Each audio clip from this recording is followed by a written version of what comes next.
Okay, so when we're making a solution and we're mixing a solute into a solvent, it affects certain properties of that solution compared to the solvent. Some of the properties that are affected based on concentration are called colligative properties. So a colligative property is a property of a solution that depends on its concentration, or depends on the amount of solute particles that are dissolved in the solvent. And there are 4 colligative properties: vapor pressure, lowering; boiling point, elevation; freezing point, depression; and osmotic pressure. So we're going to look at each of these, but we want to talk about the concept behind colligative properties first.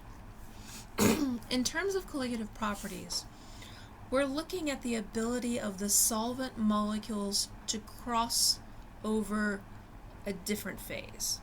Okay, this can be a phase change, like a boiling point, freezing point. This can be a change like liquid vaporizing to gas, or in the case of osmotic pressure, it's moving across a membrane. But we're only looking at solvent molecules moving. The solute particles do not move, and that's really the important part here. So in order to look at this, we need to look at the types of solutes that we can have.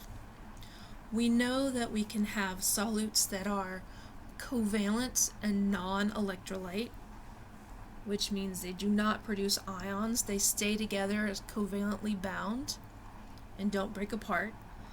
We can have weak electrolytes. These are usually ionic compounds or highly polar compounds that make a few ions. And then strong electrolytes are ionic compounds that dissociate completely into positive and negative ions. And they are usually very good at conducting electricity and producing electric current. So down here we have pictures of each of these. We're going to focus on covalent and strong electrolytes when we talk about our colligative properties. Alright, so colligative properties. We have our 2 different types of solutes, electrolytes and non-electrolytes. So the picture on the left shows an electrolyte, or a binary salt that has positive and negative ions, ionic compound that will dissociate into these ions, and it should dissociate completely once it's dissolved into the solvent. The picture on the right shows a covalently bound non-electrolyte solute that does not break apart, so you can see it has all of its atoms still covalently bound together, and does not break apart when it interacts with the solvent. This is going to be important because when we have electrolyte solutes that dissociate into different particles, it has the illusion of increasing the concentration. It doesn't actually increase the concentration, but it creates more particles acting as solute molecules in the solution. This gives us a difference between our measured value, when we measure boiling point, measure vapor pressure, measure osmotic pressure. It gives us a different value than what we would expect based on concentration. Okay, and if we look at the ratio of these, measured over expected value, this ratio is called the Hoff factor, the I factor.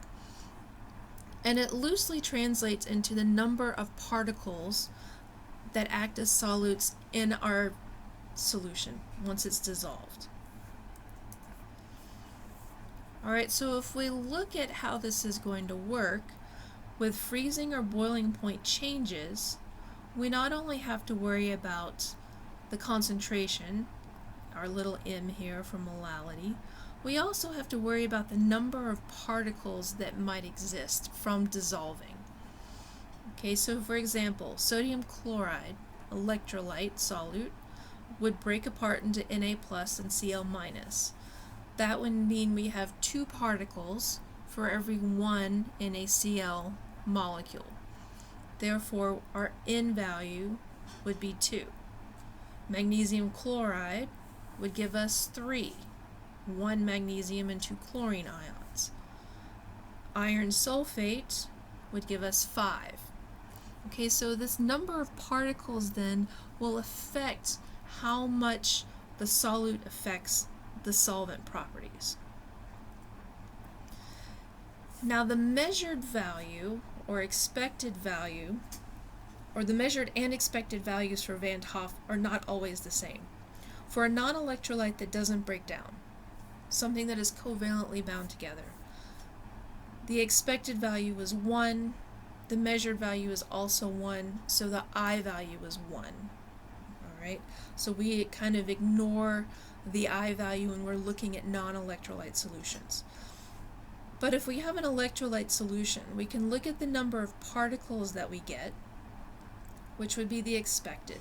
So sodium chloride, we'd expect 2 particles. Magnesium sulfate, again 2 particles because sulfate's a polyatomic.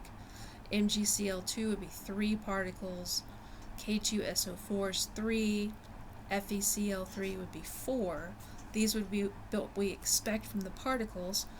Their measured values are somewhat different than that normally. So experimentally determined, sodium chloride would be 1.9 instead of 2.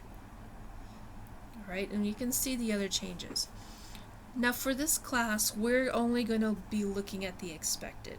We're going to be using expected values and not worrying about measured values. Alright, so as long as you can determine how many particles you would have when it dissolves and breaks down, you use that value, the expected value, in your calculations. So we can look at how this might affect different properties. If we look at having a non-electrolyte solute like glucose, which is covalent, having KCl, which is got 2 particles per formula unit, or sodium sulfate, which has 3 particles per formula unit. Glucose doesn't break down, it stays as 1 molecule. So if this is a 1 molar solution, we only see 5 particles. A 1 molar solution of KCl, we get twice as many particles. We get 10 because each KCl breaks down into 2 ions. For our sodium sulfate, we get 15 particles for our 1 molar. So each of these has the same concentration. They're all 1 molar, but they have different numbers of particles acting as solutes. Okay, and some people refer to this as osmolarity. Osmolarity is looking at the particles to contribute to the concentration or the solute effects. So the glucose would be 1 osmolarity and 1 molarity. The KCl would be 2 osmolarity but 1 molarity solution. The sodium sulfate would be 3 osmolarity but 1 molarity solution. So it's going to be important that you can recognize how many particles each molecule would break down into when it's dissolved in a solvent. So if we look at our different molecules here, NH3 is a covalent compound, so it's not going to break apart in solution. So this would have an I value of 1. Okay, 1 particle. Sodium oxide, because it's an ionic compound, would break apart in solution. We would have 2 sodium ions and 1 oxygen. So our expected I value would be 3. Iron nitrate, again, is ionic. We have 1 iron and we have 3 nitrate ions, so our expected I value would be 4.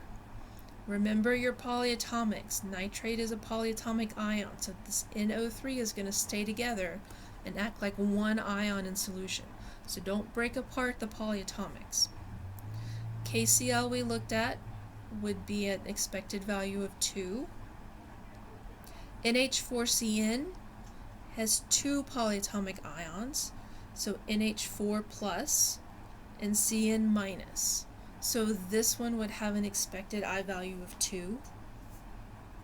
And then our C2H4O2 is covalent, stays together, So this one would be expected value of 1. And then AGF, again, expected value of 2. So make sure you can look at compounds and determine the expected I value. That's going to be important when we start doing the math for the colligative properties.